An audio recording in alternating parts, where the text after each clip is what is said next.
Hello, I'm Dr. Mark Warms, Executive Director at Bernheim Arboretum and Research Forest. You know, at Bernheim, we like to connect people with nature. And because of that, we try to practice what we preach. So we're protecting that nature that we're connecting people with. And you know, I'm here today in a new green parking lot. That parking lot services our Playcosystem Zone 1 and 2, as well as the new Spirit Nest by Jason Fan. So if you haven't been out in a while, come out and see those and park here because you'll find many green techniques, some of them quite surprising.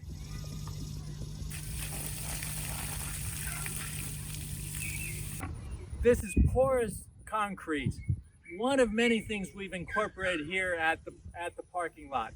To tell you more about the best practices we've incorporated, I'd like to introduce Renee Hutchison and Renee Frith. Hi, I'm Renee Hutchison, Director of Visitor Experience, and the area that you just saw Dr. Warms demonstrate is our porous concrete. This is the portion of the parking lot where essentially we have concrete in space, but this concrete is a little bit different.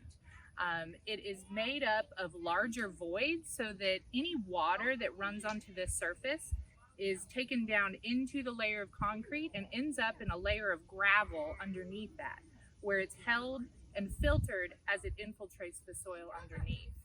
A big problem with parking lots is during rain events, there's a lot of dirty water runoff that goes into the surrounding landscapes. And this is one of those techniques that we're testing to try to remediate that problem. So this space was already a parking area for our visitors. And part of being sustainable is reusing what you already have.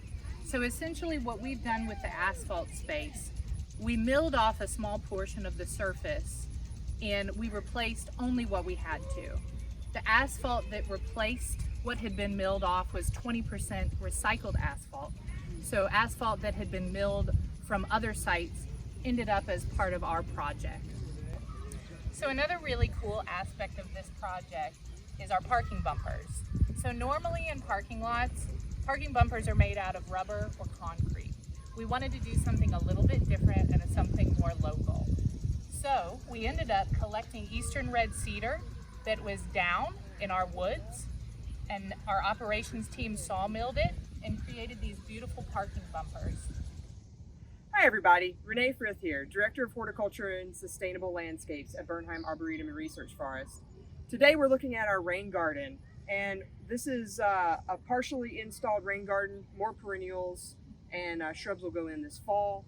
But for right now, the function of this rain garden in the bigger context of our permeable paver parking lot system is to filter water from our asphalt parking spaces. So the brake dust and the oils and grimes that come in on cars will then be caught up in this rain garden system, filtered down through the soil, and will not go directly into a water stream, which is the whole idea behind a rain garden. The second benefit of this is we're using native perennials and shrubs, so we have a pollinator habitat. Earlier you saw Dr. Warms demonstrate on our porous concrete the benefit of that surface and its ability to drain water. So I wanted to show the difference. So I have a bucket of water here, and we're going to pour it on the asphalt, and we're going to see what happens.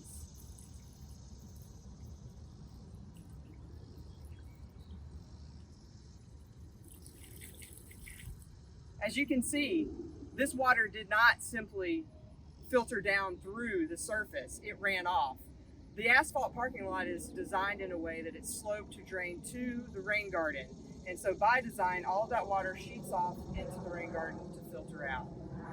We're now in our grass paver parking lot.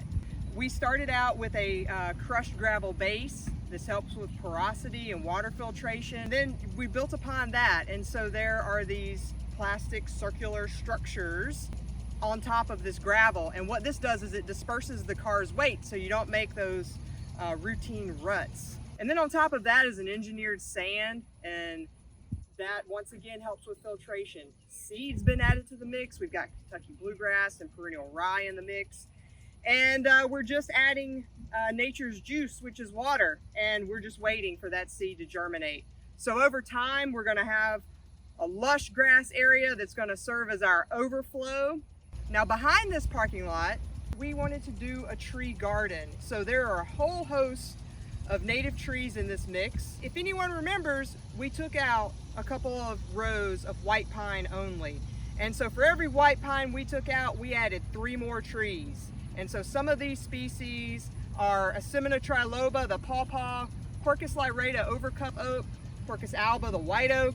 There's southern magnolia, Edith Bogue, and there's Magnolia virginiana, moonglow, which is a great upright cultivar. There's hydrangea paniculata out here for color. We're also going to add some pollinator mix to this and create a monarch habitat behind our glass house. We do want to say thank you to Bornstein General Contracting for working with us on this project to find creative green solutions.